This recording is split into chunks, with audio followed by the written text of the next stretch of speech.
بسم اللہ الرحمن الرحیم۔ اللہم صلی علی سیدنا مولانا محمد وبارک وسلم وصلی علیہ۔ عقائد سعدی رحمۃ اللہ علیہ۔ عقائد نمبر 4۔ ایک بادشاہ زادہ پست قد اور دبلا تھا اور اس کے دوسرے بھائی بلند قد آور اور خوبصورت تھے۔ ایک دفعہ باپ نے ناخوشی اور ذلت سے اس کو دیکھا۔ لڑکا دانائی اور عقل مندی سے سمجھ گیا اور کہا، ہے باپ، پس قد عقل مند بہتر ہے بلند بیوقوف سے۔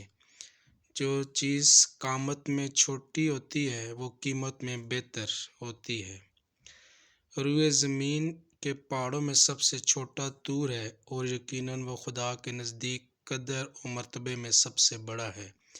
باپ اپنے بیٹے کی بات سن کر ہنسا اور اراکین سلطنت کو یہ بات پسند آئی اور بھائیوں کو دلی رنج ہوا۔ چند دنوں بعد ایک قومی دشمن بادشاہ پر حملہ آور ہوا۔ جب لشکر دونوں جانب سے مد مقابل ہوا اور لڑائی کا ارادہ کیا، پہلا شخص جو میدان میں اترا وہ بادشاہ کا پست قد اور دبلا بیٹا تھا۔ اس نے بڑی بہادری سے دشمن کی فوج پر حملہ کیا اور چند جنگجو سپاہیوں کو مار ڈالا۔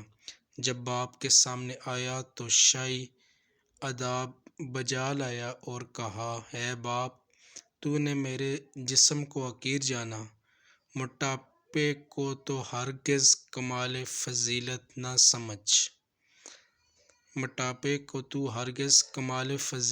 سمجھ۔ پتلی کمر کا گھوڑا کارآمد ہوتا ہے، لڑائی کے دن نہ کہ موٹا بیل۔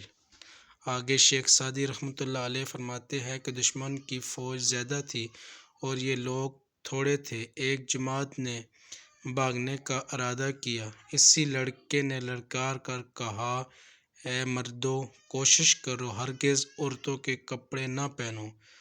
سواروں کی اس کے کہنے سے دلیری بڑھ گئی اور انہوں نے ایک دم حملہ کر دیا اور ان لوگوں کو فتح نصیب ہوئی۔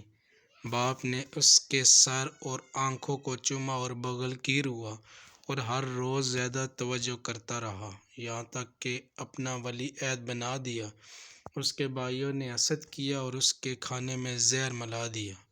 اس کی بہن نے کھڑکی سے دیکھ لیا اور کھاتے وقت کھڑکی کو کھٹکھٹایا۔ لڑکا عقل مند تھا، تاڑ گیا اور کھانے سے ہاتھ کھینچ لیا اور کہا، ناممکن ہے کہ ہنر مند مر جائے اور بے ہنر ان کی جگہ لے۔ باپ کو اس حال سے آگاہ کر دیا گیا۔ اس کے بھائیوں کو بلایا اور واجبی سزا دی۔ پس ہر ایک کے لیے اطراف کے ملکوں سے ان کی مرضی کے مطابق حصہ مقرر کر دیا، یہاں تک کہ فتنہ دب گیا اور جھگڑا ختم ہو گیا۔